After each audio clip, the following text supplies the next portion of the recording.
The first time my son told me I no longer owned my own house, I laughed because I thought he had made some terrible mistake.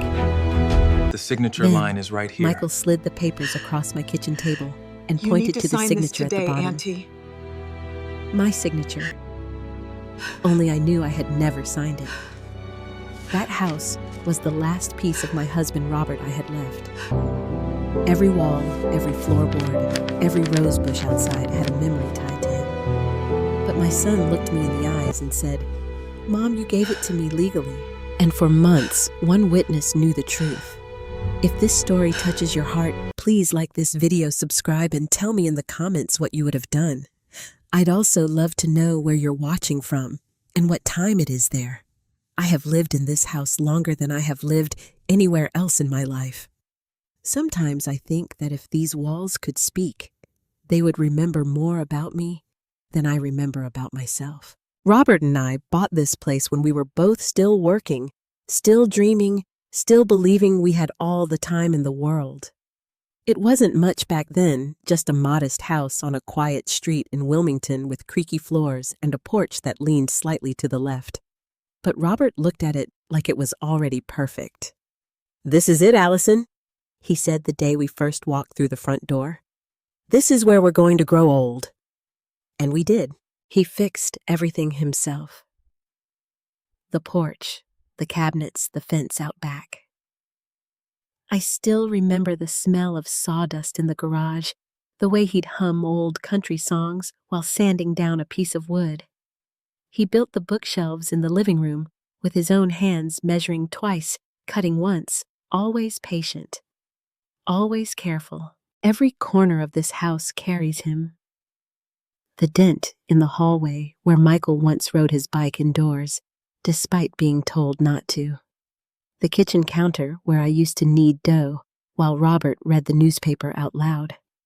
The dogwood tree in the front yard that he planted the year we celebrated our 20th anniversary. After Robert passed, the house became quieter, but it never felt empty. It felt held, like it was holding me together when everything else had fallen apart. For a long time, Michael understood that. When he was little, he used to sit beside his father in the garage, handing him tools, asking endless questions. He had Robert's laugh back then, open, warm, a little too loud for a small room.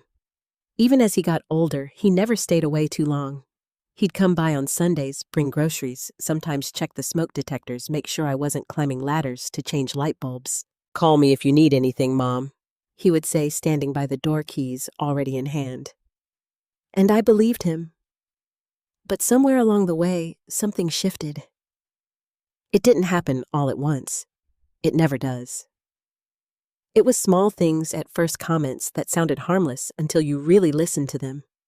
The first time Vanessa came over after they got married, she walked through the house slowly, her eyes scanning everything like she was evaluating it instead of visiting. "It's a big place for one person," she said casually, running her fingers along the edge of the dining table Robert had refinished years ago. I smiled politely. "It doesn't feel big when you've lived in it this long." She gave a small laugh, the kind that doesn't quite reach the eyes. "I guess." After that, the comments became more frequent. "You must spend a fortune on maintenance. Property taxes in this area have gone up a lot, haven't they? You know there are really nice retirement communities nearby. Safer, more convenient." Each sentence was wrapped in concern, but there was always something underneath it. Something calculating. Michael started echoing her, though more gently at first.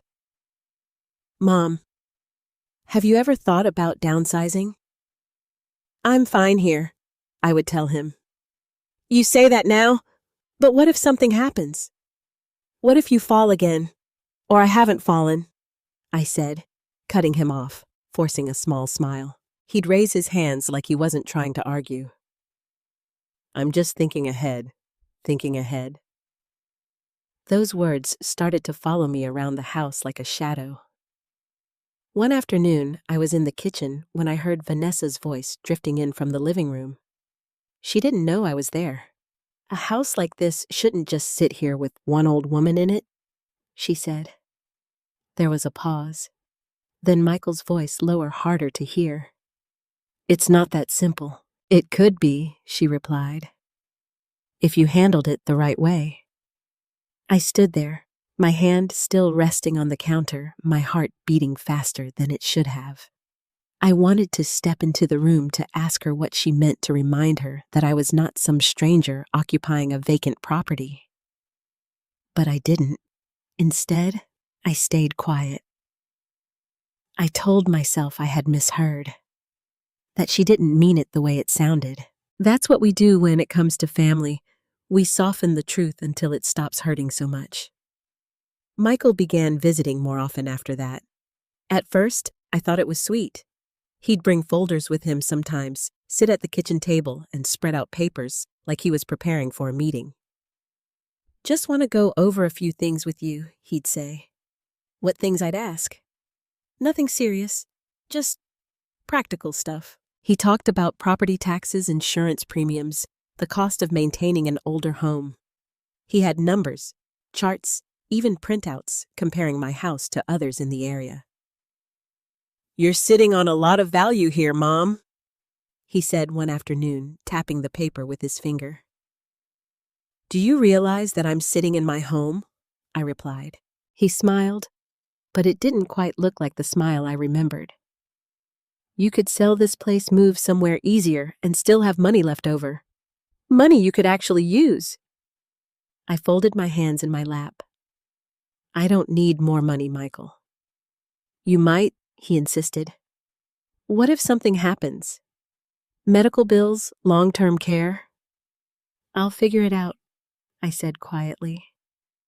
He leaned back in his chair, exhaling like I was being unreasonable. I'm just trying to help you. I know I said, and part of me believed that.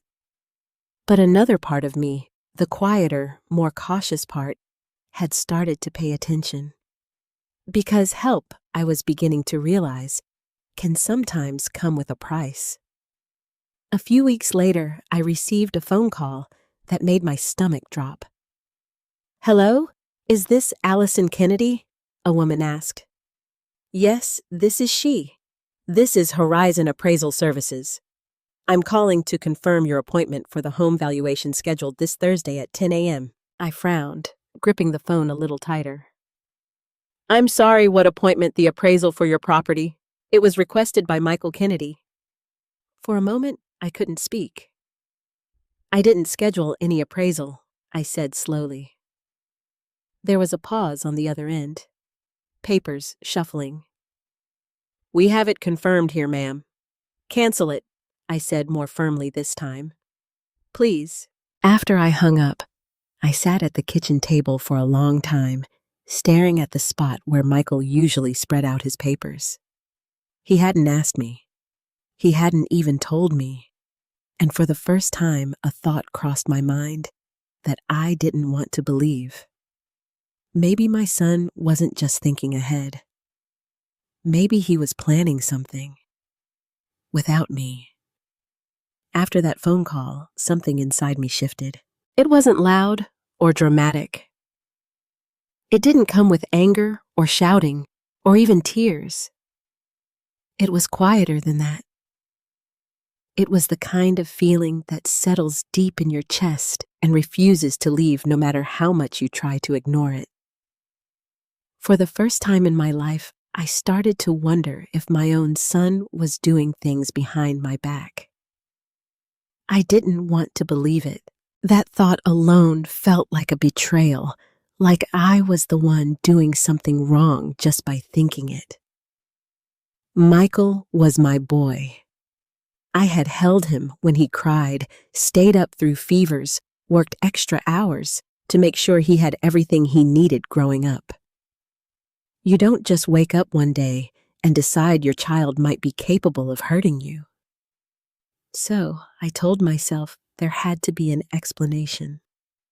That evening, I called him. Michael, I said, when he picked up, trying to keep my voice steady. I got a call today from an appraisal company. There was a pause, just a fraction too long. Oh, he said casually. Yeah, I was going to tell you about that. You scheduled an appraisal for my house. I just wanted to get an idea of what it's worth, Mom. It's not a big deal. It is a big deal if I didn't agree to it. He sighed like I was being difficult. You're overreacting. It's just information. It's my home, I said, my voice tightening. You don't make decisions about it without talking to me first. Another pause. Then his tone changed softer, more patient, like he was explaining something to a child. I'm not making decisions, Mom. I'm helping you think ahead. You can't handle all of this forever. There it was again, thinking ahead. I didn't ask for help, I replied quietly. You shouldn't have to ask, he said. That's what family is for. I closed my eyes, gripping the phone a little tighter. Then start by respecting me enough to include me. He didn't answer right away. When he finally spoke, there was a hint of irritation in his voice. Fine. I'll cancel it if it bothers you that much. It does. Okay, he said quickly. It's done. But something about the way he said it didn't feel done. After we hung up, I sat there for a long time staring out the kitchen window at the dogwood tree Robert had planted. The branches moved gently in the evening breeze, the leaves catching the last of the sunlight. Robert used to say that when something doesn't feel right, you should trust that feeling. I hadn't been doing that. I had been smoothing things over, excusing things, convincing myself that I was imagining problems where there weren't any, because the alternative that my own son might be crossing a line was too painful to face. But now, I couldn't ignore it anymore. Over the next few days, I started paying closer attention. Michael still came by, still sat at the kitchen table, still brought papers with him. But now, I watched the way he handled them. The way he sometimes turned pages slightly away from me. The way he'd quickly gather everything up if I leaned in too close. What are those? I asked one afternoon, nodding toward the folder he had open. Just work stuff, he said without looking up. You've been bringing a lot of work stuff into my house lately. He smiled faintly. I spend a lot of time here, Mom. It's convenient. Convenient. That word lingered in the air long after he said it. Vanessa started coming more often, too. She would walk through the house like she belonged there, opening cabinets, commenting on things that had never concerned her before. You really should update these countertops, she said one day, tapping the surface with her fingernail. Buyers notice things like this. I froze. Buyers? I repeated. She looked at me, then quickly smiled. I just mean in general, if you ever decided to sell. I'm not selling. Of course, she said lightly, but her eyes flicked toward Michael for just a second. And in that moment, something passed between them. Something quiet. Something deliberate. I saw it, and once I saw it, I couldn't unsee it.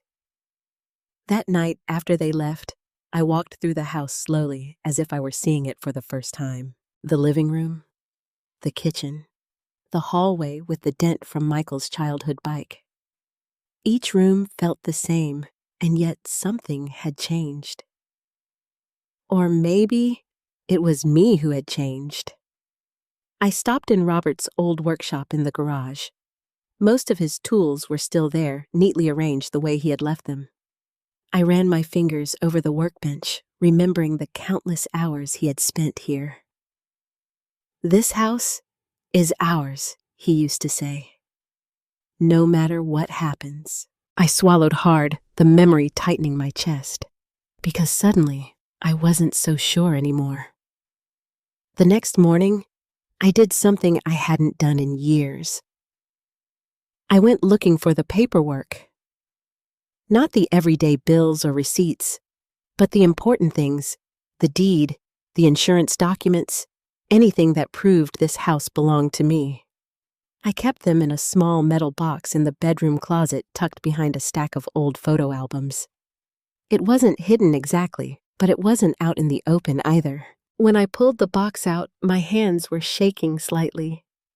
I told myself it was nothing, just nerves. just me being overly cautious. But as I opened the lid and started going through the documents, a strange feeling settled over me, because something was missing. At first, I thought I had just misplaced it. I went through the stack again, slower this time, carefully checking each folder, each envelope.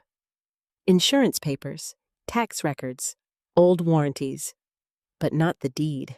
I stopped breathing for a moment. No, I whispered to myself, my fingers moving faster now, flipping through everything again like I might have overlooked it. It wasn't there. The paper that proved this house belonged to me, the one Robert and I had signed all those years ago, was gone. I sat back on the edge of the bed, the metal box still open in my lap, my heart pounding in my ears. There had to be a reason. There had to be. But deep down, I already knew. This wasn't about forgetting where I put something. This was about something being taken. And for the first time, I couldn't stop the thought from forming completely in my mind. Michael wasn't just thinking ahead. He was already moving forward, without me. The moment I realized the deed was missing, something cold settled into my bones. I didn't cry. I didn't call anyone. I just sat there on the edge of my bed, staring at that empty space in the metal box where the most important paper in my life was supposed to be. I tried to think logically. That's what Robert always did. He used to say, when something feels wrong, don't panic, trace it back. So I started tracing. When was the last time I had seen the deed? I closed my eyes, forcing myself to go back through my memories carefully. I remembered opening that box a few months earlier when I was organizing some old documents. I had held the deed in my hands then. I remembered smoothing the paper, reading our names, Robert and Allison Kennedy, printed clearly at the top. It had been there, which meant it hadn't been lost. It had been taken. My hands trembled slightly as I closed the metal box and slid it back into the closet. I didn't want to leave it out, didn't want to give the impression that I had noticed anything was wrong. Not yet. Because if I was right, if Michael had something to do with this, then I needed to be careful. That thought alone made my chest tighten. Careful? With my own son. The next day I called Michael again. "Hey, Mom," he answered, sounding distracted. "I need to ask you something," I said. "Sure. Did you take any paperwork from my house recently? Legal documents, maybe? Things from my bedroom?" There was a pause. Too long. "No," he said. "Why would I do that? I can't find my deed," I said, keeping my voice as steady as I could. Another pause, then a soft exhale. "Mom, you probably just misplaced it." "I didn't." "You don't know that," he replied, a little sharper this time. "You've got a lot of papers in that house. Things get mixed up. I keep important documents in one place," I said. "You know that. People forget things, Mom," he said. "It happens." There it was again, that quiet shift, that subtle suggestion that maybe I wasn't as reliable as I thought I was. I felt something rise in my chest, something between anger and heartbreak. "I'm not forgetting this," I said firmly. "Okay," he replied, sounding tired now. "Then we'll find it. Don't stress yourself out. We'll find it." As if it had simply wandered off on its own. As if this wasn't something much bigger. After we hung up, I sat at the kitchen table staring at the grain of the wood Robert had refinished years ago. My reflection stared back at me faintly in the polished surface, older now, lined with years and quiet losses, but still sharp enough to know when something wasn't right. Michael had hesitated. He had deflected, and worst of all, he had tried to make me question my own memory. That realization hurt more than anything else, because it wasn't just about the deed anymore. It was about trust. A few days later, something happened that made everything even harder to ignore. I fell. It wasn't dramatic. I wasn't pushed or tripped by anything obvious. I was in the backyard, watering the flowers near the fence Robert had built when my foot caught on the edge of a loose stone. One moment, I was standing. The next, I was on the ground. The pain wasn't unbearable, but it was enough to take my breath away. I lay there for a moment, staring up at the sky, trying to steady myself. Eventually, I managed to get up and make my way inside. My knee throbbed, and my side felt bruised, but I told myself it wasn't serious. Still, I called Michael. He arrived faster than I expected. "Mom, what happened?" he asked, rushing in his voice full of concern. "I just slipped," I said. "It's nothing." "It's not nothing," he insisted, already helping me sit down. "You could have hit your head. You need to get checked out." "I'm fine," I said. "You're not fine," he replied, his tone firm now. "We're going to the hospital." Before I could argue further, he had already grabbed his keys. At the hospital, everything moved quickly. Nurses' questions formed the smell of antiseptic filling the air. They ran a few tests, checked for fractures, monitored my heart just to be safe. I was tired. More tired than I had expected to be. At some point, they gave me something for the pain. It made my head feel heavy, my thoughts slower, like I was moving through water. That's when Michael came back into the room with a folder. "Mom, I need you to sign a few things," he said gently. "What things?" I asked, blinking slowly. "Just hospital paperwork," he replied. "Insurance consent forms. Nothing complicated." I nodded, trying to focus as he placed the papers in front of me. The lines blurred slightly as I looked down at them. My hand felt heavier than usual as I picked up the pen. "Right here," he said, pointing. I signed. "Good," he murmured, "and here." I signed again. Somewhere in the background, I heard a nurse speaking to someone. The sound felt distant, like it was coming from another room. Michael turned another page. "And one more," he said. I hesitated. Something about that page felt different. I squinted, trying to read the heading, but the words wouldn't stay still long enough for me to make sense of them. "What is this one?" I asked. "Just a form to allow me to handle things for you while you recover," he said smoothly. "In case you need help at home." "I don't..." I started, but the sentence slipped away from me. "Mom," he said softly, leaning closer. "You trust me, right?" I looked up at him. My son. The boy who used to sit in Robert's workshop, handing him tools. The man standing in front of me now. "Yes," I said quietly. And then I signed. Somewhere behind me, I heard a voice. "Excuse me," a nurse said. "Is that document related to medical care?" Michael straightened quickly. "Yes, just family authorization paperwork." The nurse hesitated for a moment, then nodded and walked away. I didn't think much of it at the time. I was too tired, too foggy, too focused on just getting through the moment. But later, much later, I would remember that pause, that question, and the way Michael had answered it. Because deep down, even in that haze, a small part of me had known something wasn't right. I just hadn't been strong enough to stop it. When I came home from the hospital, everything looked the same. That was the first thing that unsettled me. The same porch, the same wind chimes Robert had hung years ago, gently tapping against each other in the breeze. The same front door painted the same shade of soft blue we had chosen together. But something felt off. I couldn't explain it right away. It wasn't anything I could point to in a single glance.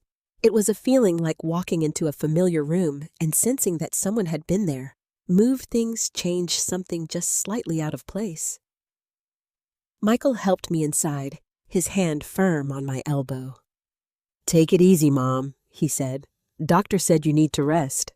"I'm fine," I replied automatically, though my body still felt heavy from the medication. Vanessa followed behind us, carrying a small bag. "I brought a few things for you," she said. "Meals, some groceries? You shouldn't be standing in the kitchen right now." I nodded politely, though I hadn't asked for any of it.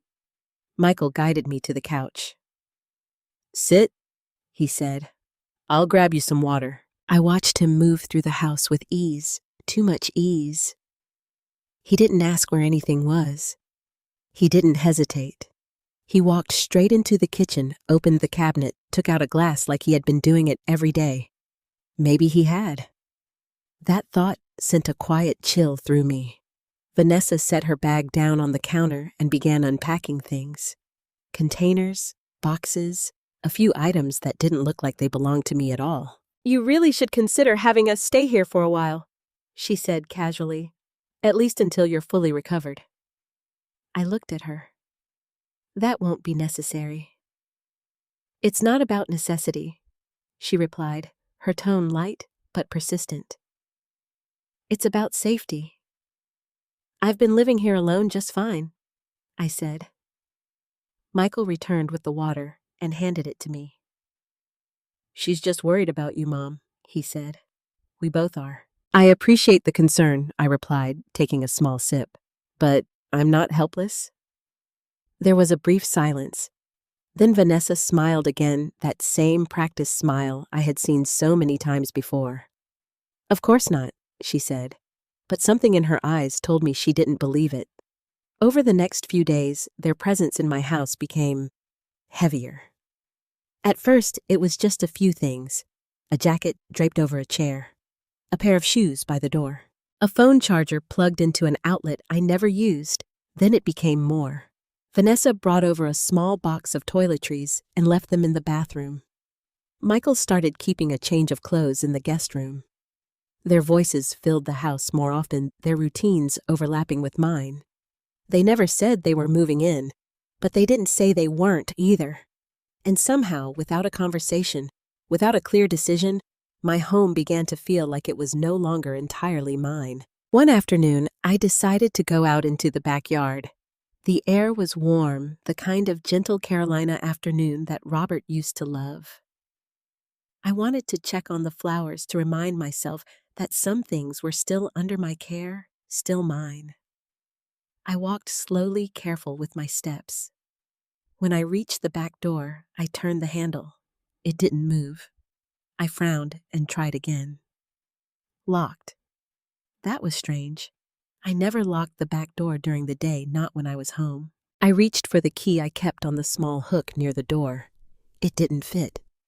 For a moment, I just stood there staring at the lock. Then, I tried again, pushing the key in more firmly. It still wouldn't turn.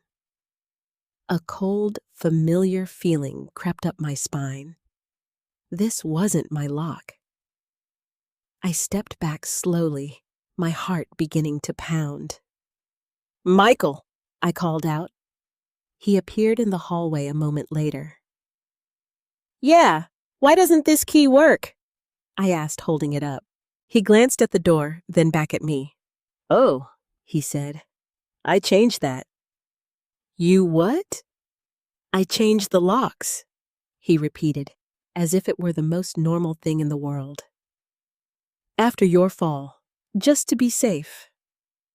I stared at him. "You changed the locks?" "Without telling me I was going to tell you," he said quickly. "It just slipped my mind." "Slipped your mind?" I repeated, my voice tightening. "It's not a big deal, Mom," he said. "You've got the new keys somewhere." I left them on the kitchen counter. I turned and walked back into the kitchen. There on the counter was a small set of keys I didn't recognize. I picked them up, feeling their unfamiliar weight in my hand. "How many copies are there?" I asked. Just a few, Michael said. One for me, one for Vanessa, one for you. I looked at him slowly. You gave yourselves keys to my house. His expression hardened slightly. We're your family. That doesn't mean you make decisions like this without me. We're trying to protect you, he insisted. From what I asked. My own home. Vanessa stepped in, then her voice calm, but firm. Allison, you fell. You ended up in the hospital. That changes things. It doesn't change who owns this house, I said quietly. The room went still. For a split second, something flickered across Michael's face, something sharp, something defensive. Then it was gone. No one said it did, he replied. But the way he said it didn't sound like reassurance. That evening, after they had gone out to run errands, I found something else. A receipt. It was tucked near the edge of the kitchen counter, partially hidden under a stack of mail. I almost didn't notice it, but something made me pick it up. It was from a locksmith. Date, 2 days before I returned from the hospital. Customer name, Michael Kennedy. Service full lock replacement front and back doors. And then at the bottom, a note scribbled in small print, owner requested full access change. Owner. I stared at that word for a long time, because according to that receipt, Michael hadn't just changed the locks. He had done it as if the house already belonged to him. My hand trembled slightly as I set the paper back down. That cold feeling in my chest returned stronger this time. This wasn't just about helping me anymore. This wasn't even about control. This was about something much bigger. Something that had already started moving, long before I realized what was happening. And for the first time, a terrifying thought settled fully into place. What if Michael didn't just think ahead? What if in his mind, this house was already his? The next time the doorbell rang, I already knew something was wrong.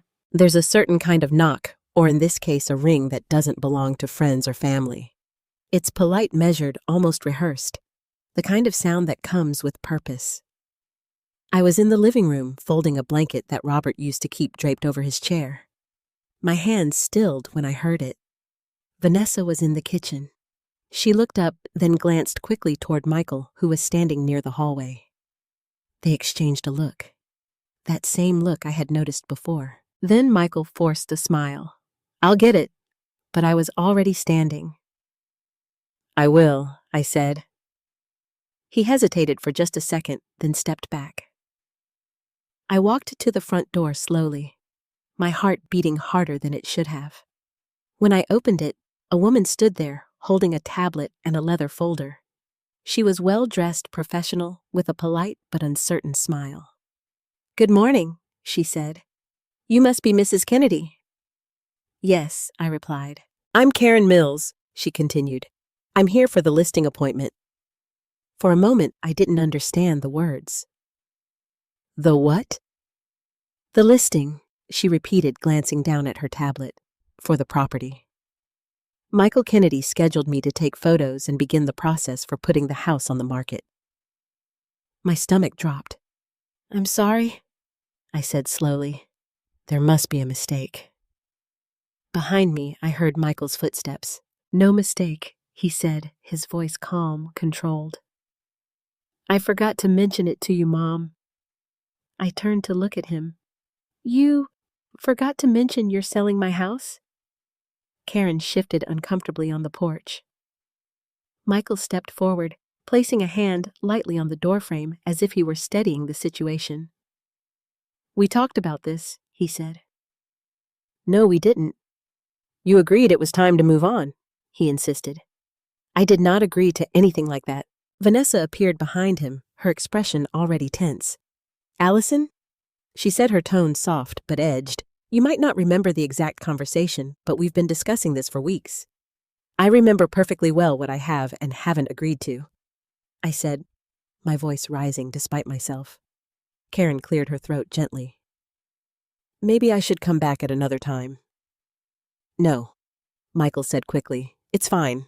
He turned to her, his voice smooth again. Why don't you come in? We can get started. I stepped back into the doorway, blocking the entrance.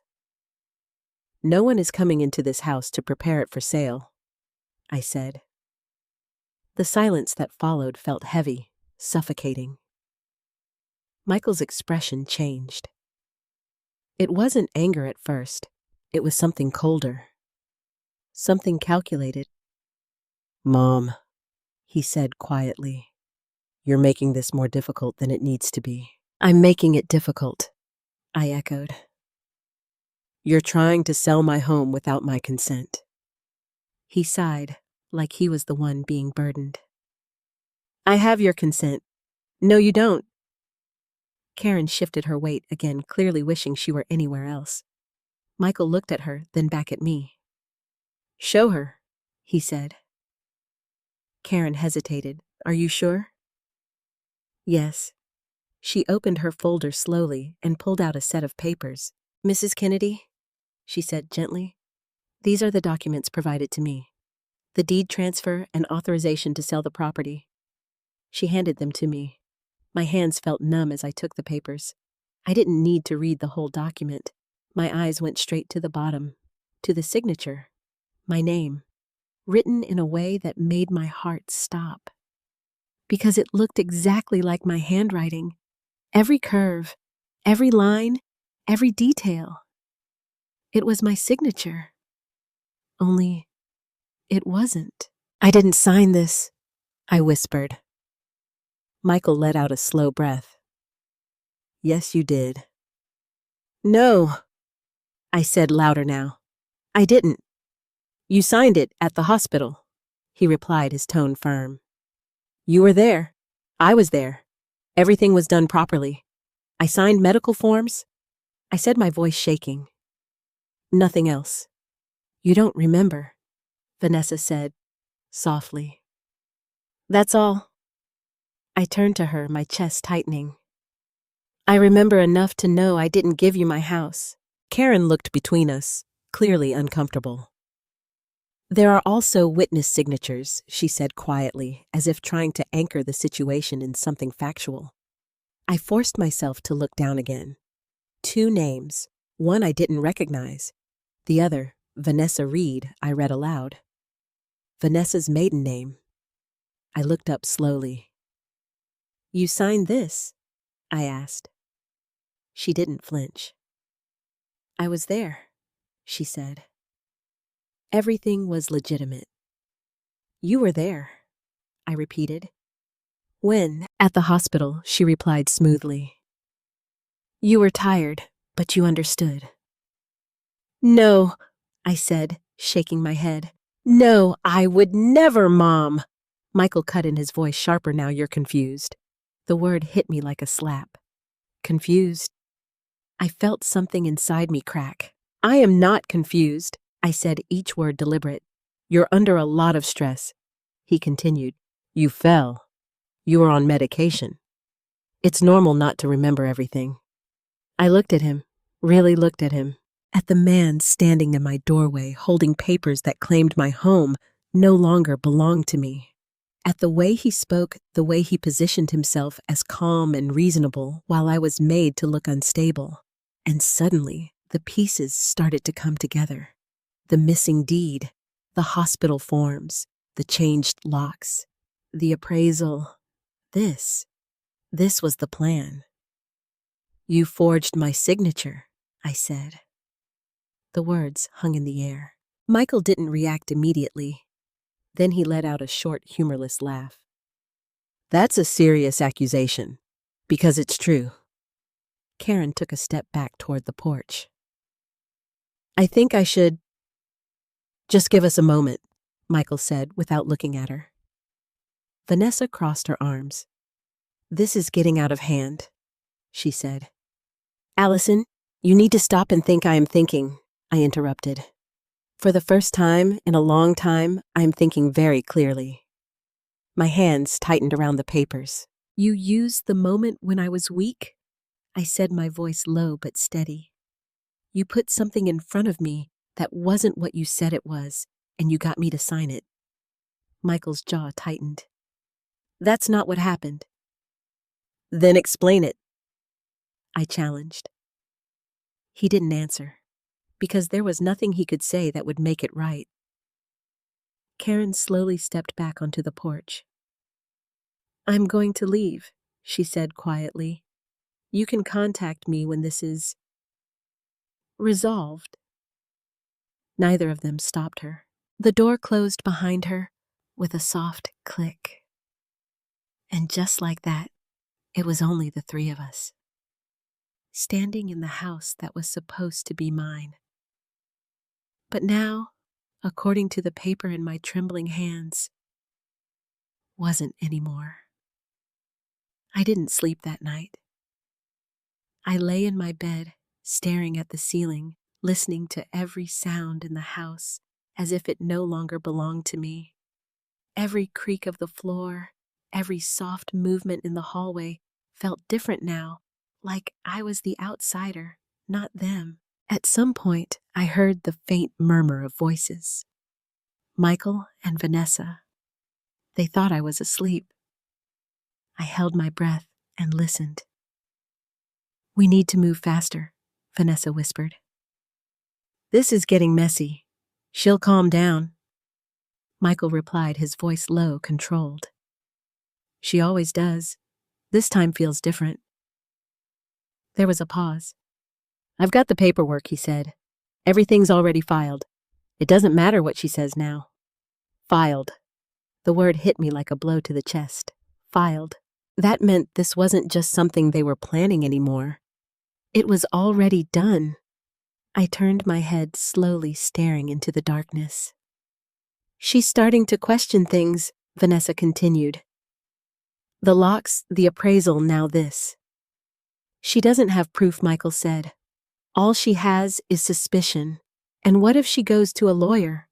Another pause. She won't, he said firmly. She doesn't think like that. I closed my eyes. He was wrong.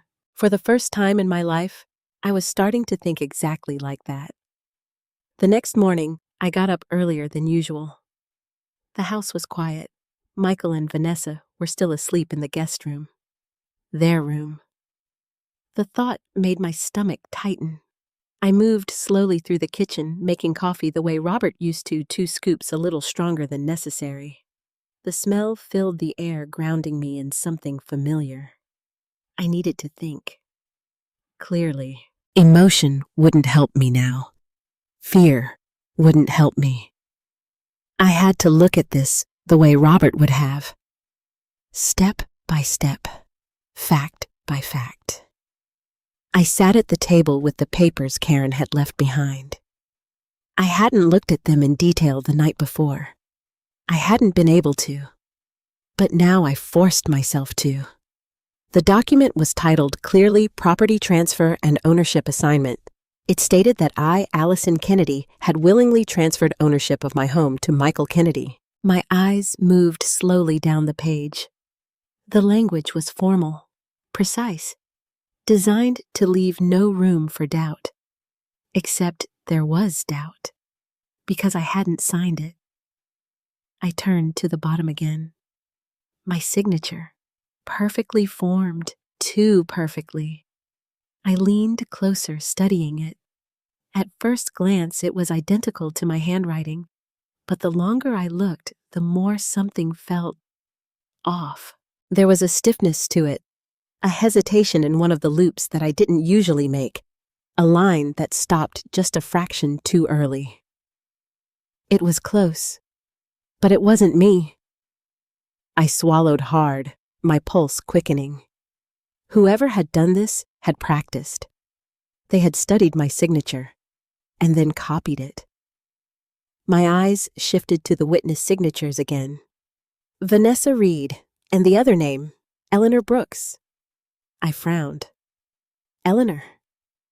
The name stirred something in my memory. Eleanor Brooks lived 3 houses down. She had been our neighbor for years. She used to come over sometimes when Robert was still alive, bringing over homemade pies, or just sitting on the porch, talking about nothing in particular. She knew me. She knew my handwriting. She would have known if something wasn't right. Unless she had been told something else. I sat back slowly, my mind racing. If Eleanor had signed this as a witness, then she had been there, or at least she had believed she was witnessing something legitimate. That meant she might know something. That meant she might be the one person who could confirm what really happened.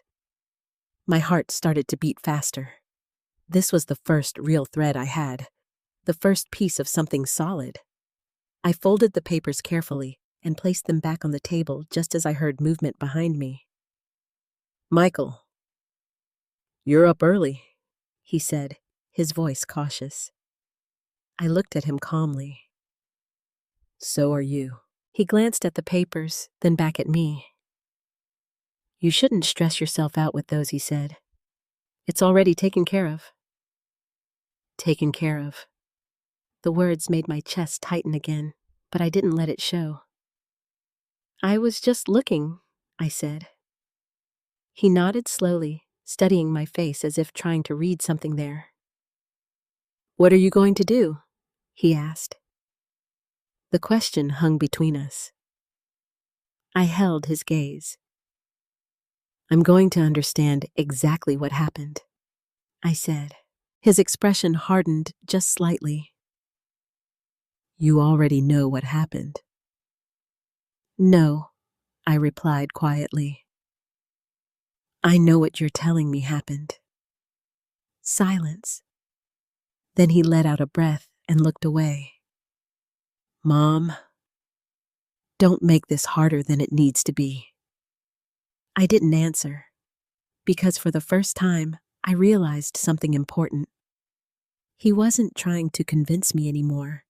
He was trying to control the outcome, and that meant he was afraid of something. After he left the room, I stood up slowly. My body still felt weak, my knees still sore from the fall, but something inside me had shifted. I wasn't confused. I wasn't helpless.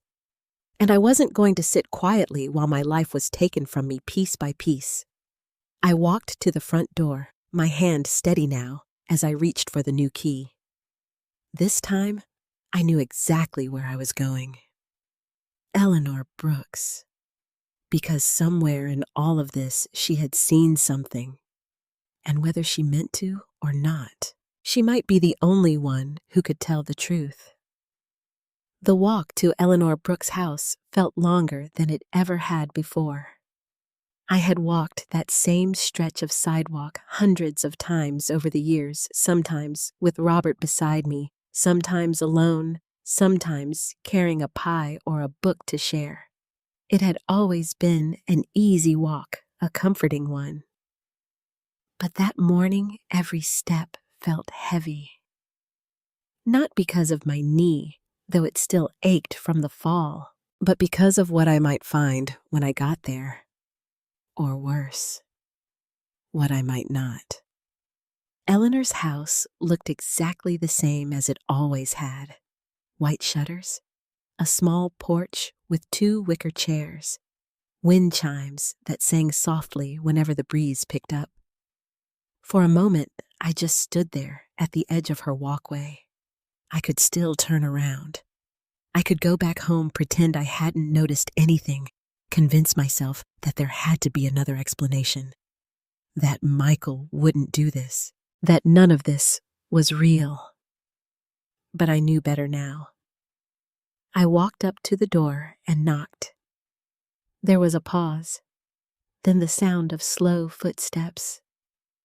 The door opened just a crack at first, then a little wider. Eleanor stood there, her gray hair pulled back loosely, her eyes tired but alert.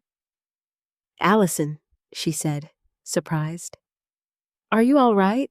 I heard you had a fall." "I'm fine," I replied.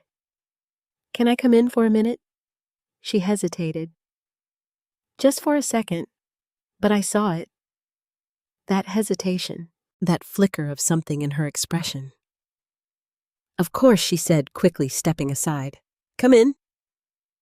I walked into her living room, the familiar scent of lavender and old books wrapping around me. It should have felt comforting. Instead, it made my chest tighten, because now everything felt uncertain. We sat across from each other, and for a moment, neither of us spoke. Eleanor folded her hands in her lap, glancing at me, then away. You look tired, she said gently. I am, I replied. But that's not why I'm here. She nodded slowly, as if she already knew. I need to ask you something, I said. Her shoulders stiffened. It's about my house. She looked down immediately. That was all the confirmation I needed. You know something, I said quietly. No, she said quickly. I don't, Allison. I don't want to get involved in anything. You already are involved. I interrupted, my voice firmer than I intended. Your name is on the papers. Her head snapped up. What you signed as a witness, I said, pulling the folded documents from my bag and placing them on the table between us. Eleanor Brooks. That's your name, isn't it? Her face went pale. I don't. She reached for the papers with trembling hands. As she looked down at them, I watched her expression change. Confusion, recognition, and then guilt. Oh no, she whispered. You remember, I said. She shook her head quickly like she was trying to push the memory away. I didn't know, she said. I didn't know what it was. Then tell me what you did know, I said, leaning forward slightly. Her hands tightened around the papers. Michael came to my house, she said slowly. It was a few weeks ago, maybe a little more. He said you had a fall before the hospital and that there were some urgent repairs needed on the house. Repairs? My stomach turned. He said you were overwhelmed, she continued, her voice shaking now. That you needed help handling things and that he was taking care of it for you. And you believed him. He's your son, she said softly. Why wouldn't I? I swallowed hard. What did he ask you to sign? He said it was just paperwork to authorize repairs, she said. He told me you had already signed everything and that he just needed a witness. My chest tightened. Was I there? Eleanor looked up at me, her eyes filling with tears. No. The word landed heavily between us. No, she repeated. You weren't there. I closed my eyes for a moment, letting that sink in. I asked him, she added quickly. I asked where you were. He said you were resting inside, that you didn't feel well enough to come out, but that everything had already been explained to you. And you believed him, I said again, more quietly this time. She nodded, tears slipping down her cheeks. I didn't question it. I thought I was helping. My hands trembled slightly in my lap. You didn't see me sign anything? No. You didn't speak to me at all? No. I opened my eyes and looked at her. Then you witnessed something that never happened. Her face crumpled. I didn't know, she said again, her voice breaking. Allison, I swear I didn't know. I believed her. That was the hardest part, because Eleanor wasn't part of the plan. She was just another person Michael had used. Was there anyone else, I asked? She hesitated. Yes. My heart skipped. A woman, she said. She was sitting in a car out front when Michael arrived. I didn't think much of it at the time, but after I signed, she came inside for a moment. Vanessa, I said. Eleanor nodded slowly. She didn't say much, she added. Just looked over the papers, then nodded at Michael like everything was in order. Of course she had. My chest tightened again, but this time it wasn't just pain. It was clarity. They had done this together. Eleanor, I said, my voice steady now. What you saw matters. She shook her head immediately. I can't get involved in a legal fight, she said. I'm too old for that. I don't want trouble. You're already in trouble, I said gently. Your name is on a document that transferred my house without my consent. She froze. I'm not asking you to fight, I continued. I'm asking you to tell the truth. Tears streamed down her face. I'm so sorry, she whispered. I should have asked more questions. I should have come to you. You trusted him, I said. That's not your fault. But what happened next? That was going to require courage from both of us. She looked at me, her eyes filled with fear. What happens now? She asked. I took a slow breath. For the first time, I said, I'm going to stop handling this like a mother. I folded the papers carefully and placed them back into my bag. And start handling it like someone who's been wronged. Eleanor swallowed hard. And what does that mean? I met her gaze. It means I'm going to find someone who knows the law better than my son does. A pause. Then quietly. And I may need you to tell them exactly what you just told me. She closed her eyes, her shoulders trembling. For a moment, I thought she might refuse, but then she nodded, slowly. I'll tell the truth, she said. And just like that, for the first time since all of this began, I wasn't alone anymore. By the time I left Eleanor's house, my hands were no longer shaking. That surprised me. I had expected to feel overwhelmed, maybe even afraid. After all, everything I thought I knew about my own family had been turned upside down in a matter of days. But instead, I felt something else. Clarity. Cold, steady clarity. For the first time since Michael had slid those papers across my kitchen table, I wasn't guessing anymore. I knew. He had lied. He had manipulated. And he had used other people, good people, to make it all look legitimate. That meant this wasn't a misunderstanding. This was intentional. And that meant I needed to stop reacting like a mother and start acting like someone defending what was hers. I walked home slowly, not because of my knee this time, but because I was thinking through every step. Robert used to say that when something breaks, you don't fix it all at once. You find the first crack, then the next, until you understand how the whole thing came apart. Eleanor had shown me the first crack. Now I needed someone who knew how to follow it. A lawyer. The word still felt strange in my mind. I had never needed one before.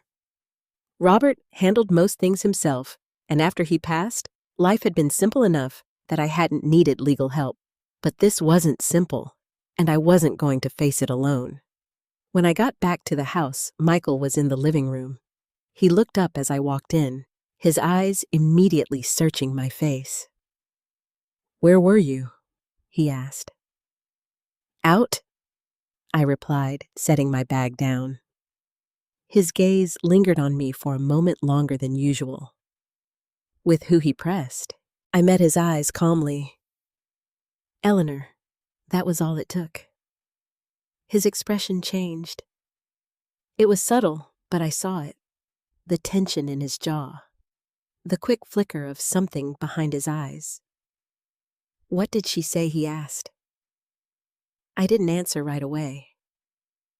I walked past him into the kitchen, poured myself a glass of water, and took a slow sip. I asked her about the day she signed those papers, I said finally. Silence. Then, and he asked, his voice tighter now. She told me I wasn't there. The room went still. Vanessa stepped into the doorway from the hallway, her arms already crossed. "That's not what happened," she said quickly. That's exactly what happened, I replied, turning to face them both. She never saw me sign anything. She never spoke to me.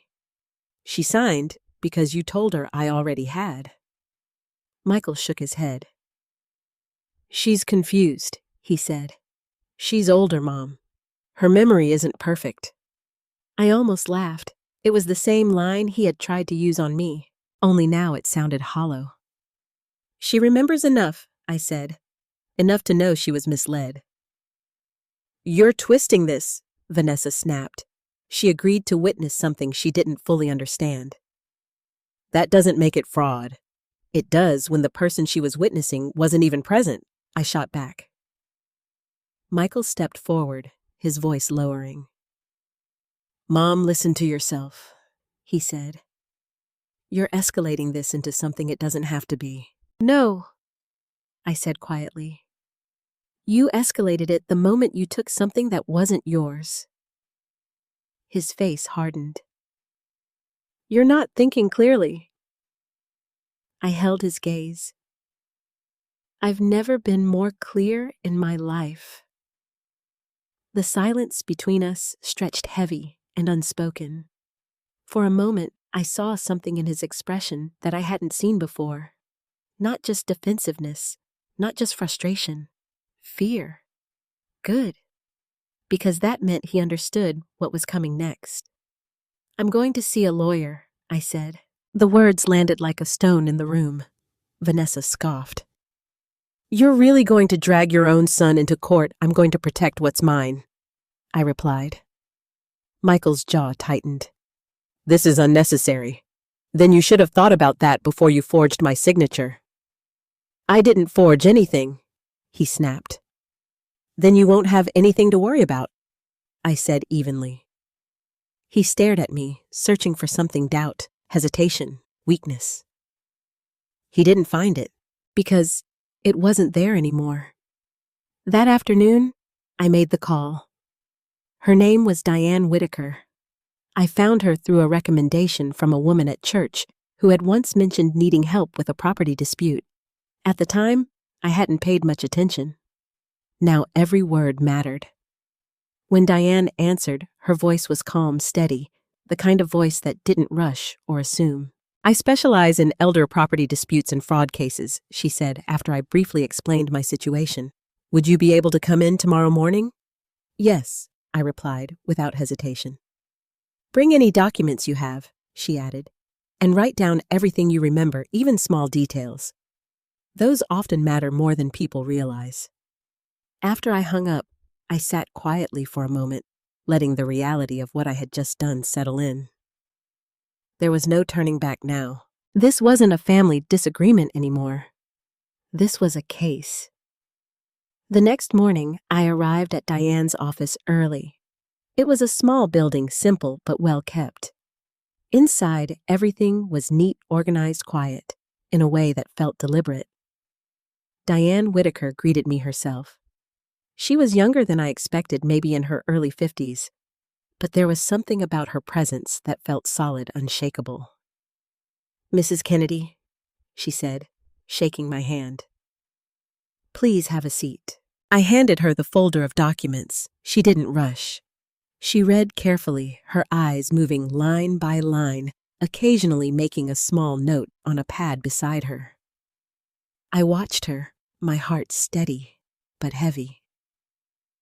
Finally, she looked up. Did you sign this? She asked. No. Were you present when either of these witnesses signed no? She nodded once. Did you sign any documents while under medication or in a hospital setting recently?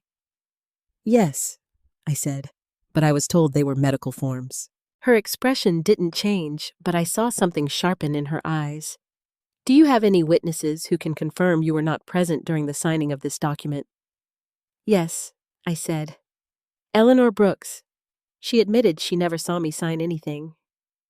Diane leaned back slightly, folding her hands. Then this is not just a dispute, she said calmly. This is potentially fraud, misrepresentation, and unlawful transfer of property. The words settled over me slowly. fraud, unlawful. Not confusion, not misunderstanding. Something real, something serious. What happens now? I asked. Diane met my gaze. Now, she said, we start pulling this apart piece by piece. And for the first time since all of this began, I felt something I hadn't allowed myself to feel. Not fear, not anger, but something stronger. Control. When I returned home from Diane Whitaker's office that afternoon, the house felt different again. Not because anything had changed physically, but because now I understood the shape of what I was standing inside. This wasn't just my home anymore. It was evidence. Every room, every drawer, every piece of paper could matter. Michael was in the kitchen when I walked in. Vanessa stood beside him, arms crossed, both of them, watching me in that quiet, calculating way I had come to recognize. You went somewhere, Vanessa said. It wasn't a question. Yes, I replied, setting my bag down deliberately. Where Michael asked. I looked at him, holding his gaze just long enough. A lawyer. The word landed hard. I saw it in the way his shoulders stiffened, in the way Vanessa's lips pressed into a thin line. You didn't have to do that, he said after a moment. Yes, I said calmly. I did. This is getting out of control, Vanessa snapped. You're turning a family matter into something ugly. It was already ugly, I replied. You just didn't expect me to see it. Michael exhaled sharply, running a hand through his hair. What did she tell you, he asked. She told me the truth, I said. And what is that supposed to mean? It means the document you showed me isn't as solid as you think it is. He let out a short laugh, but there was no humor in it. It's filed, he said. It's legal. You can't just undo that because you changed your mind. I didn't change my mind, I said quietly. I never gave it in the first place. Vanessa shook her head. You're going to regret this, she said. Maybe, I replied, but not as much as I would regret doing nothing. The silence that followed was thick. Then Michael leaned forward slightly, lowering his voice. Mom, just listen to me for a second, he said. This doesn't have to turn into a legal fight. We can handle this ourselves. How, I asked. We move forward, he said. We sell the house like we planned, and we make sure you're taken care of. You'll have somewhere safe, somewhere easier. This is my safe place? I interrupted. He shook his head, frustration breaking through now. You fell, Mom. You ended up in the hospital. That changes things whether you like it or not. It doesn't give you the right to take my home. I'm not taking it, he insisted. I'm managing it. With a forged signature, I asked. He didn't answer, because there was nothing he could say that would make that sound reasonable. Vanessa stepped in again. You're being dramatic, she said. You signed something you didn't fully understand. That's not fraud. That's a mistake. No, I said, my voice steady. It's fraud when someone makes you sign something under false pretenses. You trusted him, she said. That's on you. For a moment, the words hung in the air between us. And I realized something. Vanessa wasn't trying to deny what had happened. She was trying to justify it. You're right, I said slowly. I did trust him. I turned to Michael. That's what made this possible. His expression flickered again. Not anger this time. Something closer to discomfort. But it didn't last. Trust doesn't mean you get to hold on to something forever, he said. That house was always going to come to me eventually. There it was. Not hidden anymore. Not softened or disguised. Just the truth laid bare. You didn't want to wait, I said. No, he replied. The honesty of it stunned me. You think I don't deserve it? He continued, his voice rising slightly. After everything I've done, after all the years I've worked, struggled, tried to build something. This isn't about what you deserve, I said. It's about what's mine. It's going to be mine anyway, he snapped. You're just delaying the inevitable. I stared at him, at the man who had once held my hand crossing the street, at the boy who used to bring me wildflowers from the yard. And for the first time, I saw someone else entirely. This isn't about inheritance, I said quietly. This is about control. He didn't respond, because he knew I was right. The room fell into a heavy silence. Then I turned away. I have nothing else to say right now, I said. But you should. He frowned.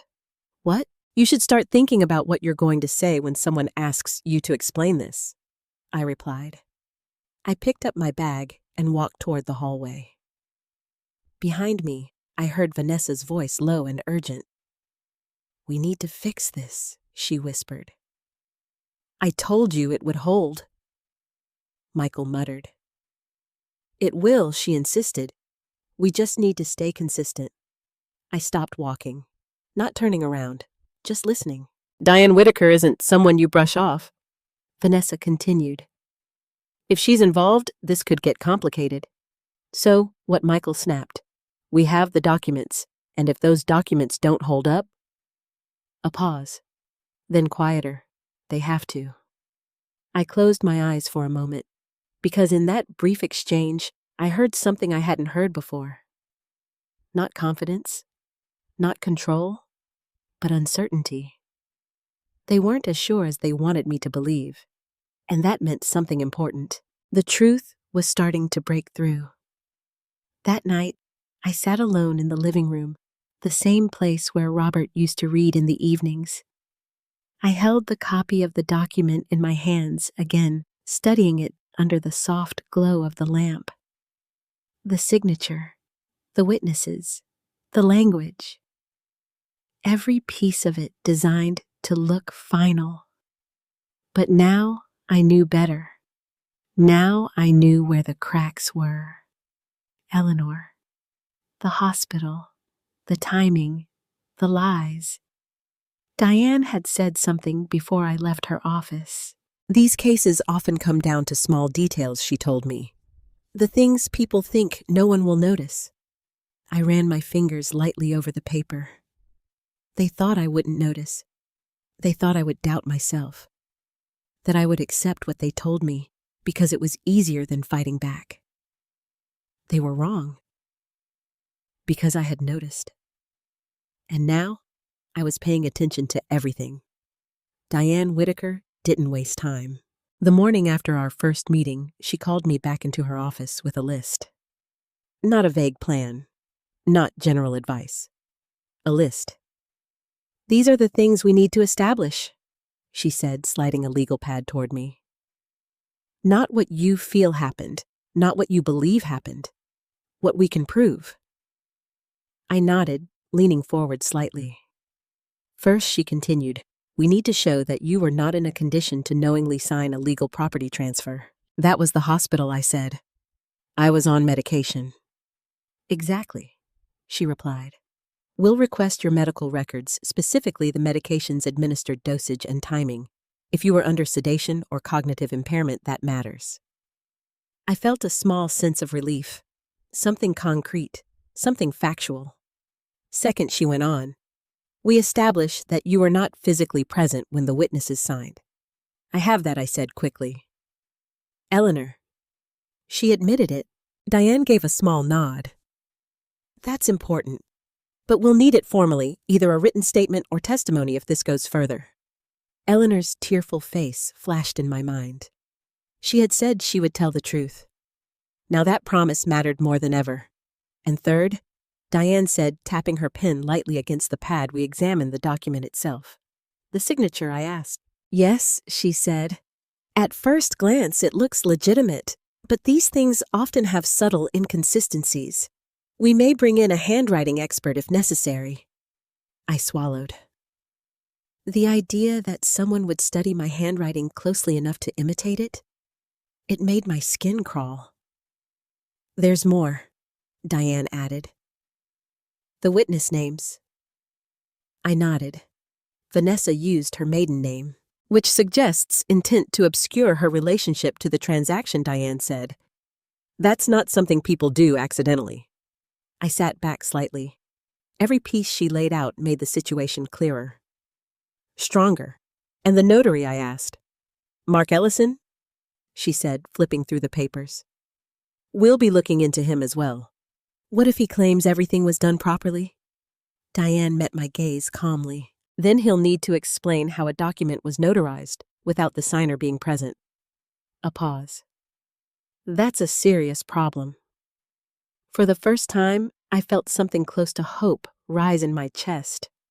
Not because this would be easy, but because it wasn't impossible. When I returned home that afternoon, the atmosphere had shifted again. Michael and Vanessa were quieter, watchful. They knew something had changed, even if they didn't know exactly what. I walked into the kitchen and set my bag down, moving with deliberate calm. Michael followed me in a moment later. "What did your lawyer say?" he asked. "Straight to it. No pretending anymore." "She said we're going to review everything carefully," I replied. "That's not what I asked." I turned to face him. "She said the document isn't as solid as you think." His expression darkened. "She's telling you what you want to hear." "No," I said quietly. "She's telling me what the law says." He let out a frustrated breath. "You're making a mistake." "Am I?" "Yes," he said firmly. "Because once this goes further, there's no going back." I held his gaze. "You should have thought about that." For a moment, something flickered in his eyes again. Not just frustration, not just anger, but something deeper. Something closer to doubt. Vanessa stepped into the room, her tone sharper than before.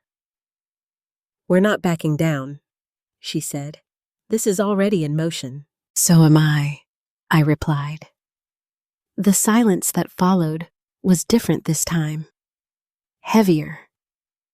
Because now it wasn't just words. It was movement. That night, I couldn't sit still. Not out of fear, but because my mind kept turning over details. Small things. Things I hadn't thought about before. Diane's voice echoed in my head. The things people overlook are often the ones that matter most. I stood up and walked slowly into Robert's old study. The room hadn't changed much since he passed.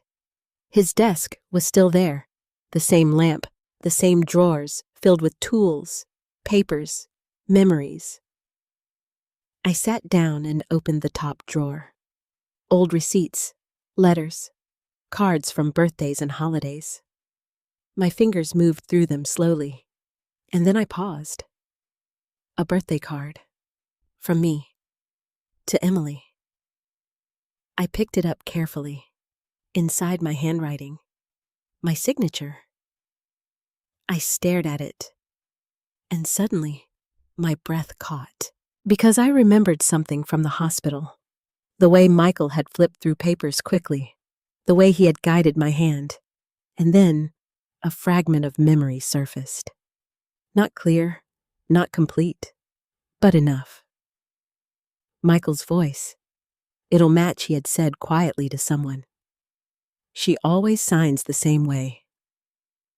My heart started to race. I looked down at the card again, then at the signature, then back at the document in my mind. He hadn't just guessed. He had studied it, copied it, practiced it. I sat back slowly, the realization settling over me. This hadn't been impulsive. This hadn't been desperation in a moment. This had been planned, carefully, deliberately. I closed my eyes, pressing the card gently between my fingers. For a moment, the weight of it all threatened to overwhelm me. Not just the betrayal, but the precision of it. The thought that my own son had taken the time to replicate something so personal, so intimate, just to take something from me. I opened my eyes again, and something inside me hardened. Not anger, not bitterness, but resolve. Because now I understood something clearly. This wasn't just about proving I hadn't signed that document.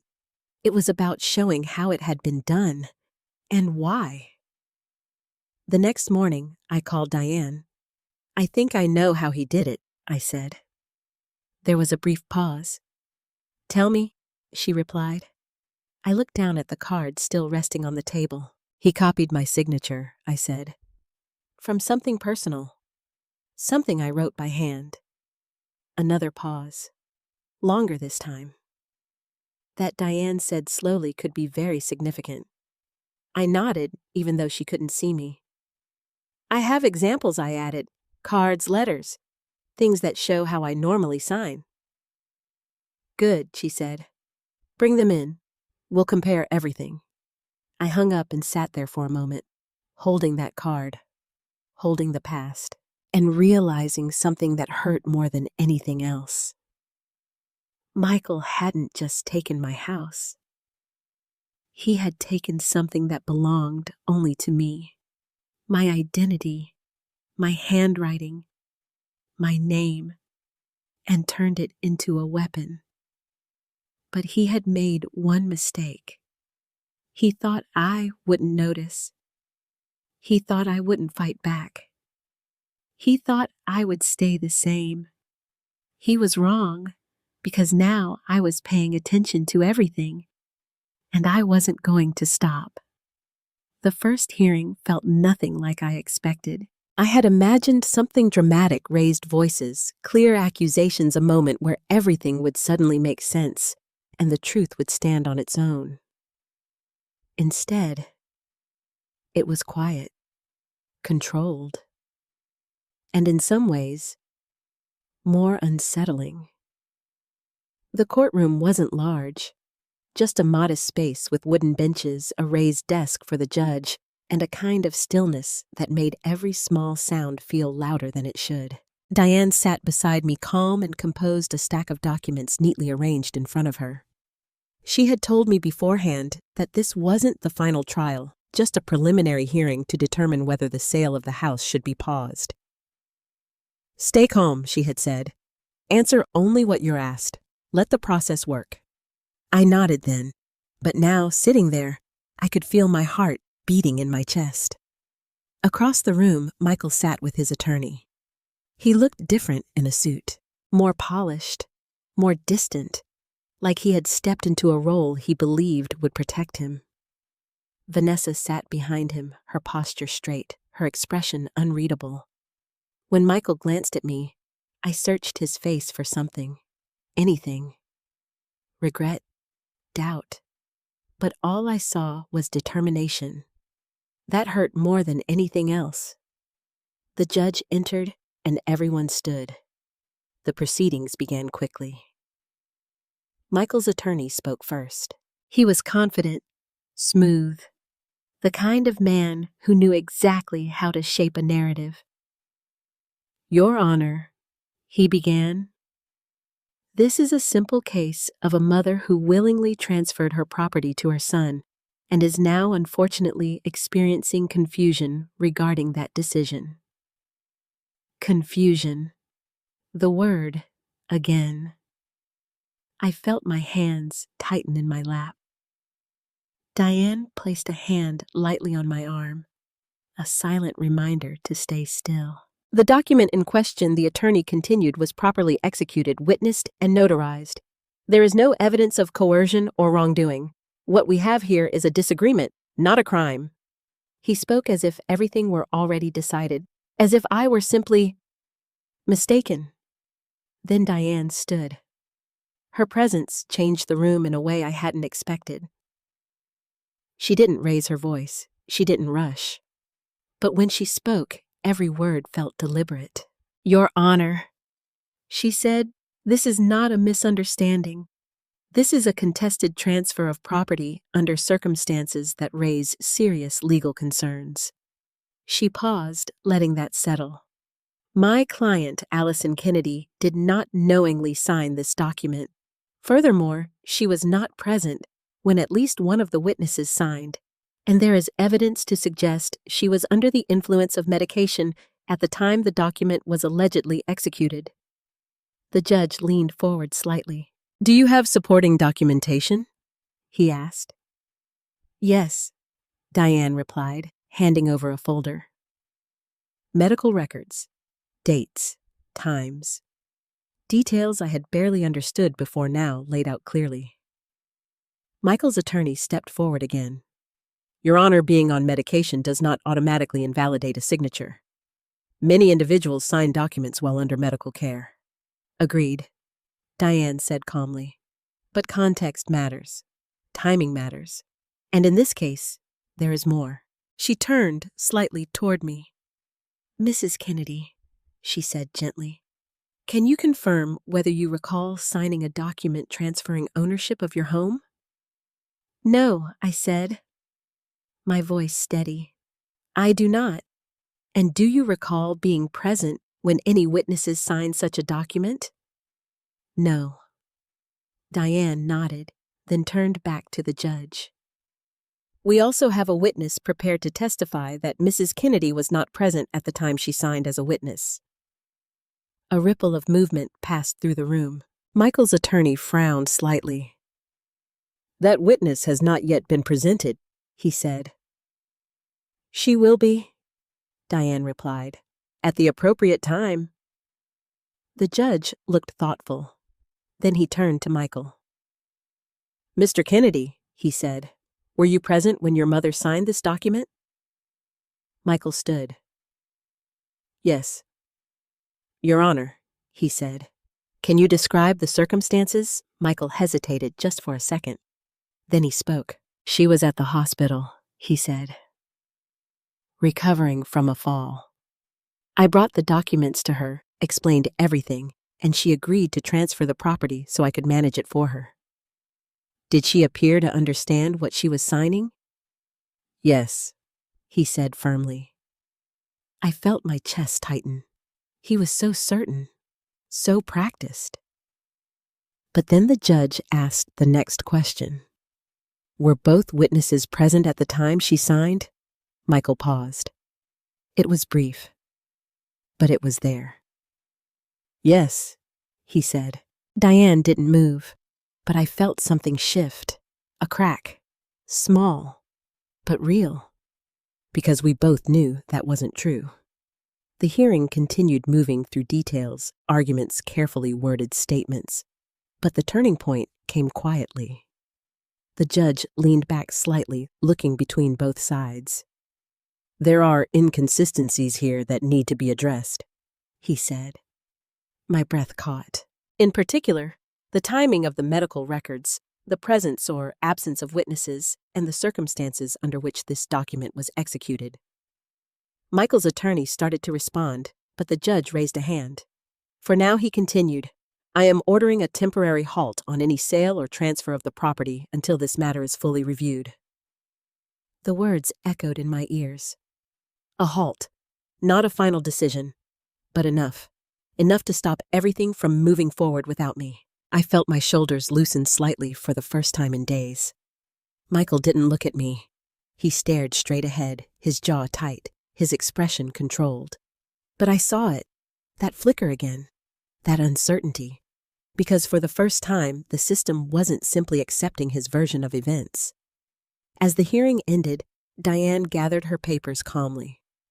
"This is a good step," she said quietly to me. "It gives us time." "Time for what I asked. To bring the full truth forward," she replied. I nodded, because now I understood something clearly. This wasn't going to be resolved in a single moment. It wasn't going to be easy. But it was moving forward. And as I stood to leave, I realized something else. For the first time since this began, Michael wasn't in control of the outcome anymore.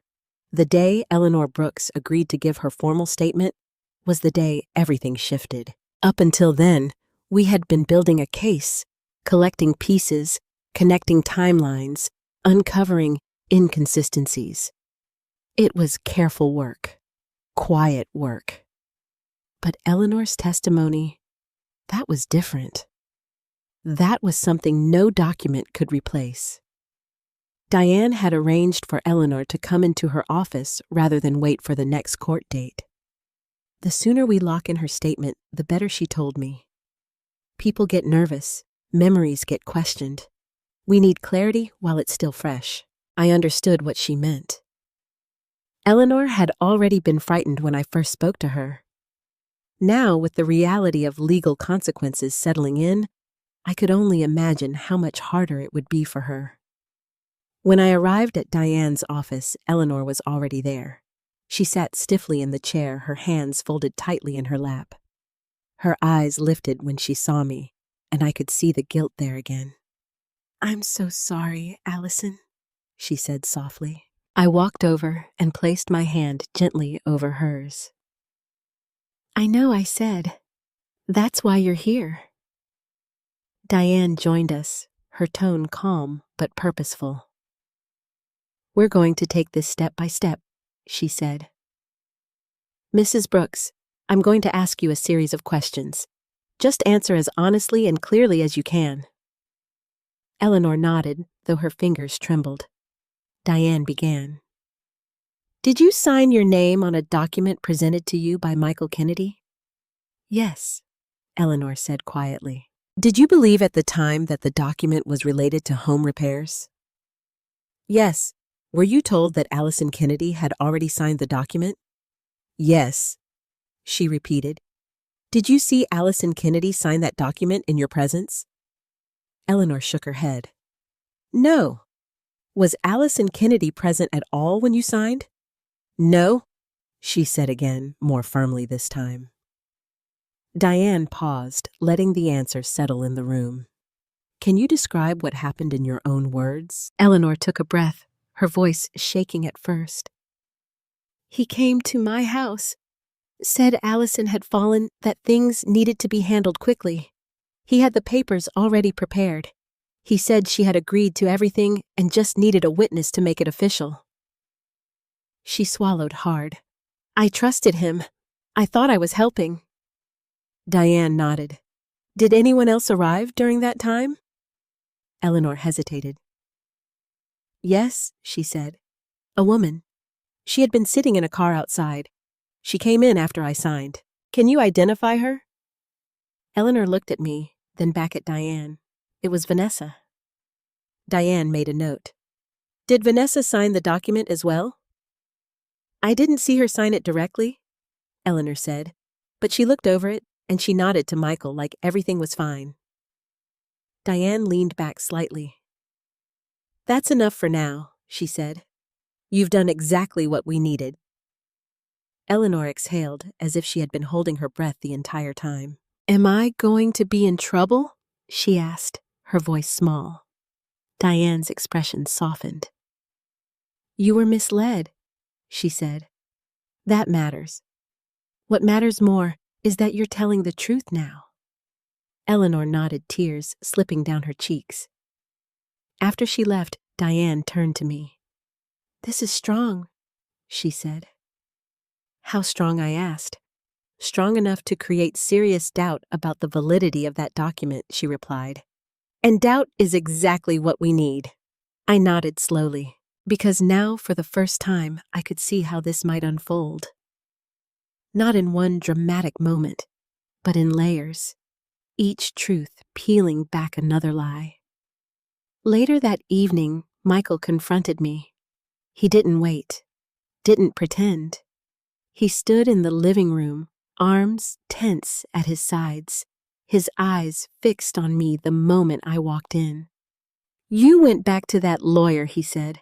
"Yes, and you brought Eleanor into this. She came because she wanted to tell the truth." He let out a sharp breath. "You had no right to drag her into this." "I didn't drag her. I said. You did, the moment you used her name. His jaw tightened. She didn't know what she was signing.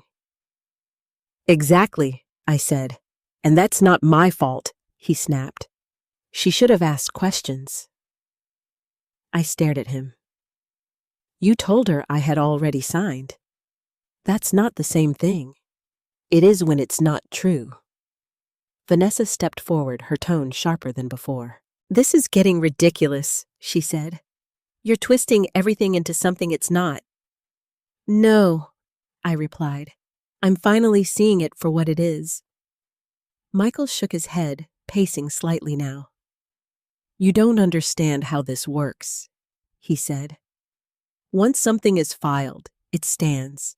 You can't just undo it because someone feels uncomfortable afterward. This isn't about feelings, I said. It's about facts. And the facts say you signed it. No, I said quietly. The facts say you made it look like I did. He stopped pacing, turned to face me fully. For a moment, the room went completely still. Then in a voice lower than before. You're going to destroy this family, he said. The words hung in the air, heavy, accusing. I felt them, deep. But I didn't step back. You did that, I said. His expression flickered. You're choosing a house over your own son, he said. I shook my head slowly. I'm choosing myself. The silence that followed was different from all the others, because this time something had ended.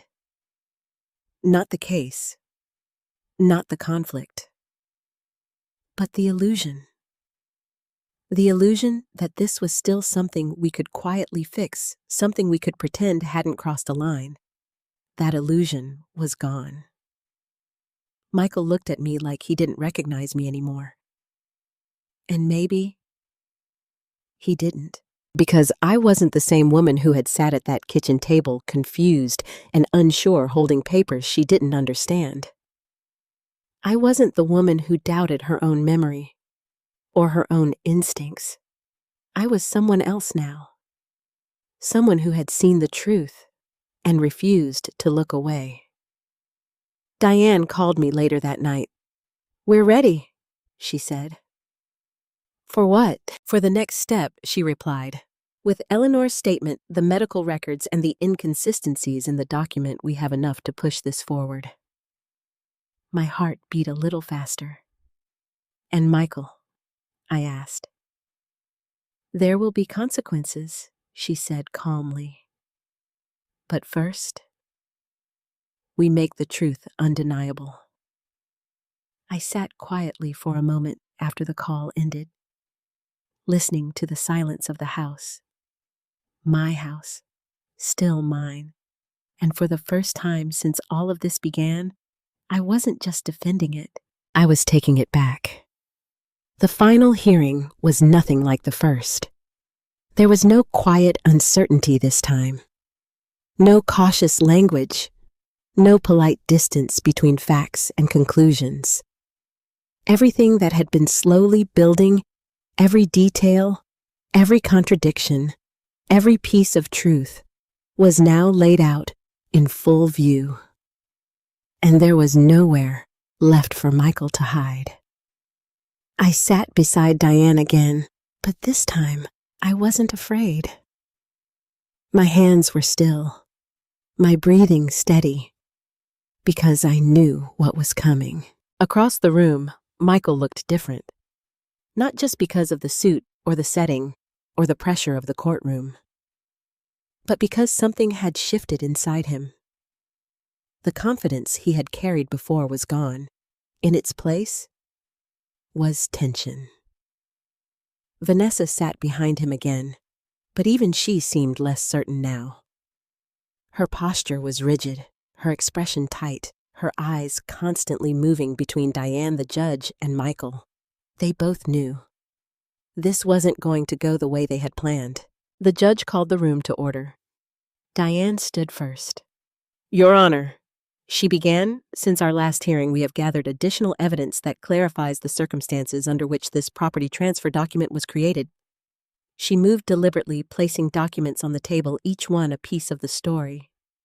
First, medical records confirming that Mrs. Kennedy was under the influence of sedative medication during the time this document was allegedly signed. A pause. Second, witness testimony confirming that Mrs. Kennedy was not present when at least one of the witnesses signed the document. Eleanor. I glanced briefly toward the back of the room. She was there, sitting quietly, watching. And for the first time, she didn't look afraid. She looked resolved. Diane continued. And third, evidence suggesting that the signature on the document may have been replicated from prior handwritten materials belonging to Mrs. Kennedy. A murmur moved through the room. Michael's attorney stood quickly. "Your Honor, these are allegations. They are supported by evidence," Diane replied calmly, "including comparative samples and expert analysis indicating unnatural consistency in the signature structure." The judge raised a hand. "Proceed," he said. Diane nodded. "I would like to call Eleanor Brooks." Eleanor stood slowly, walked forward, and took the stand. I watched her carefully. The way her hands trembled slightly at first. The way she took a breath before speaking. But when she began, her voice was steady. "Mrs. Brooks," Diane said, "did you sign a document presented to you by Michael Kennedy?" "Yes." "Did you see Allison Kennedy sign that document?" "No." "Was she present at the time you signed?" "No." The words echoed, clear, unshaken. Michael's attorney stepped forward. "Mrs. Brooks," he said, "is it possible that you simply don't remember the full sequence of events?" Eleanor shook her head. "No," she said firmly. "I remember that she wasn't there, and yet you signed as a witness." "I did," she said, "because I was told she had already signed." "By whom?" "Michael." The room went silent. The attorney paused, then shifted his approach. "You trusted him?" "Yes. So you made an assumption?" "No." Eleanor said, her voice stronger now. "I was misled." That word landed harder than anything else. Misled. Diane didn't interrupt. She didn't need to. The truth was speaking for itself. After Eleanor stepped down, Diane called one more piece into focus. The notary, Mark Ellison. He took the stand reluctantly.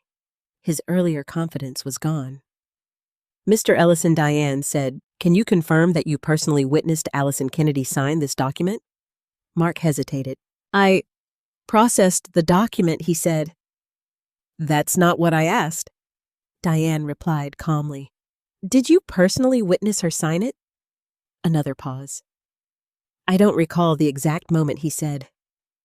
Diane tilted her head slightly. "Then how can you certify that the signature was valid?" No answer. Just silence. The kind of silence that says more than words ever could. Michael's attorney tried to recover. "This does not prove fraud," he insisted. "At most, it suggests procedural irregularities." "It suggests," Diane said, her voice still calm, but sharper now that a property transfer was executed without the confirmed presence or consent of the rightful owner. She turned toward the judge. "And that is not a minor irregularity." The judge leaned back, studying everything carefully. Then his gaze moved to Michael. "Mr. Kennedy," he said, "do you have anything you would like to add?" Michael stood slowly. For a moment, I saw it. The hesitation, the weight of everything pressing in on him.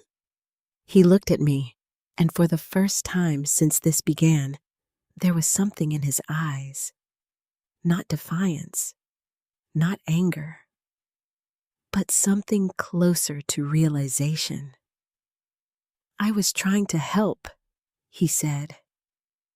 The words felt smaller than everything that had happened.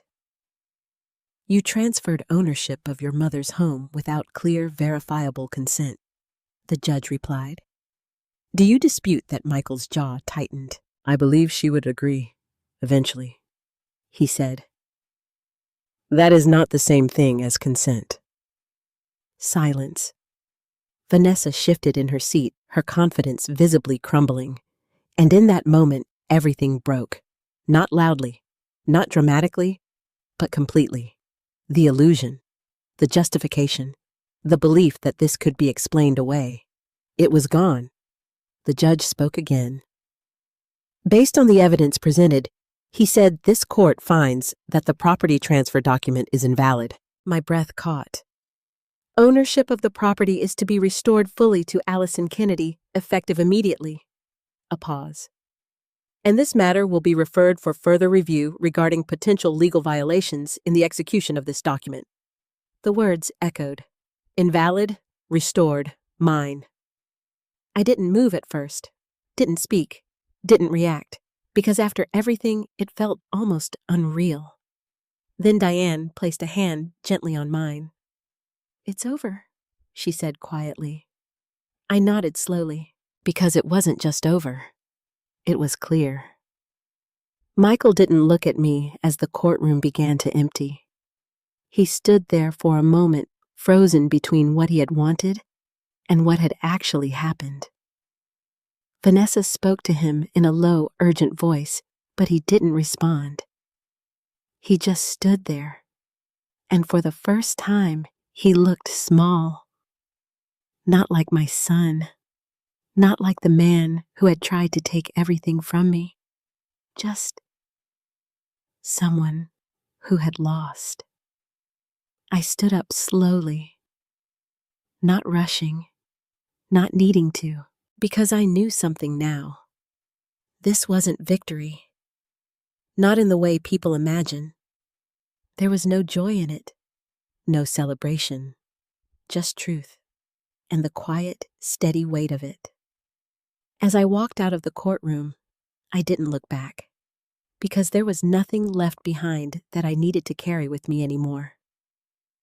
When I walked back into my house after the final hearing, I didn't turn on the lights right away. I stood there in the quiet, letting the stillness settle around me. For the first time in weeks, there was no tension in the air. No voices in the next room.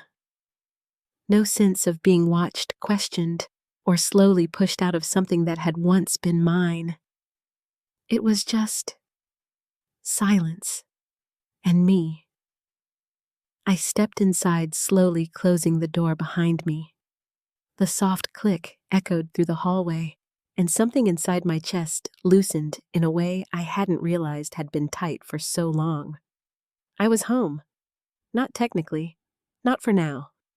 Not until something changes. Just home. I walked into the living room and sat down in Robert's old chair. The same chair he used to sit in every evening, reading the paper, adjusting his glasses, sometimes looking up just to smile at me for no reason at all. For a moment, I let myself imagine he was still there, that I could turn my head and tell him everything. What Michael had done, what had happened in court, how close I had come to losing everything we built together. And I wondered what he would say. Probably something simple, something steady. You did the right thing, Allison. I let out a quiet breath, because for a long time I hadn't been sure. Even as I fought, even as I stood in that courtroom, even as the judge spoke those final words, there had been a part of me that still questioned everything. Not the facts, not the truth, but the choice. The choice to stand against my own son. The choice to push forward instead of stepping back. The choice to protect myself. But now, sitting here in the quiet of the house that still held every memory of my life, I knew I had done the right thing. A few days later, I changed the locks again. This time, I was the one who called the locksmith.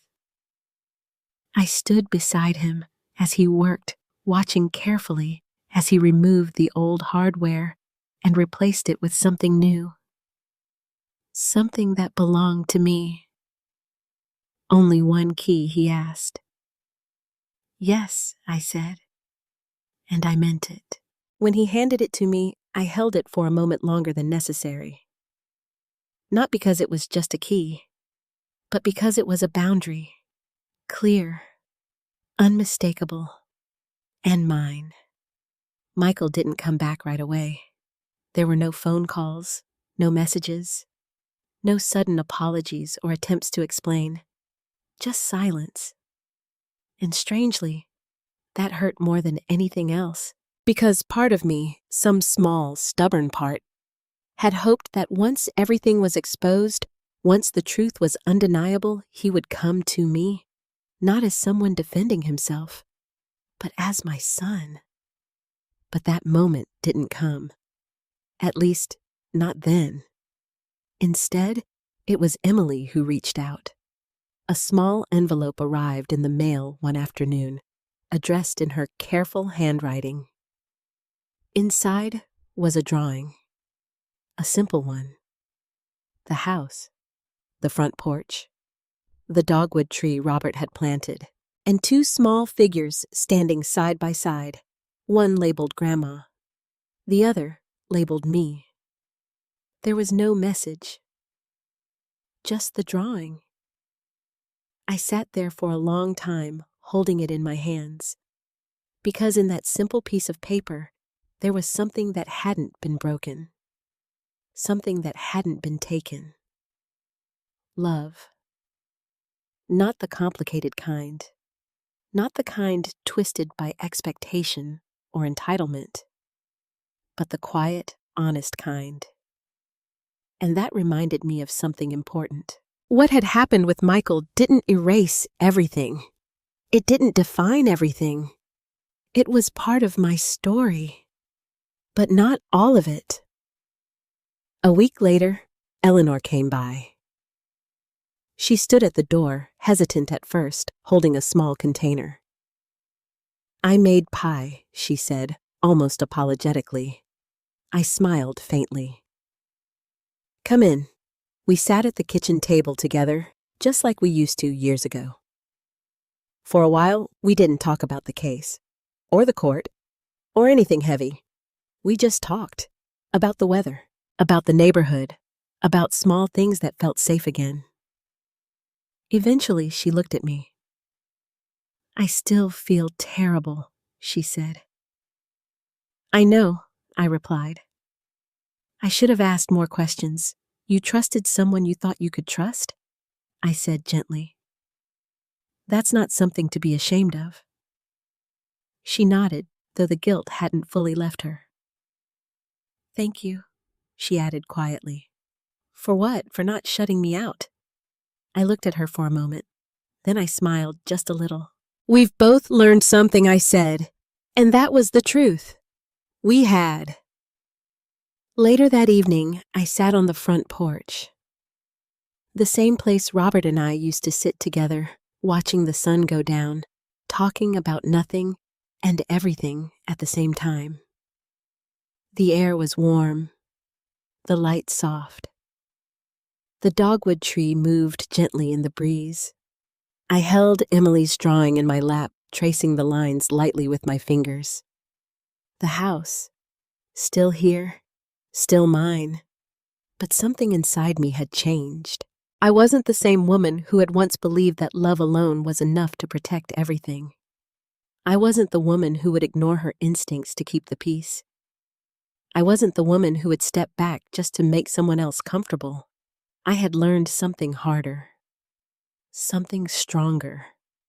That love without boundaries isn't love at all. That trust should never mean silence, and that protecting yourself is not selfish.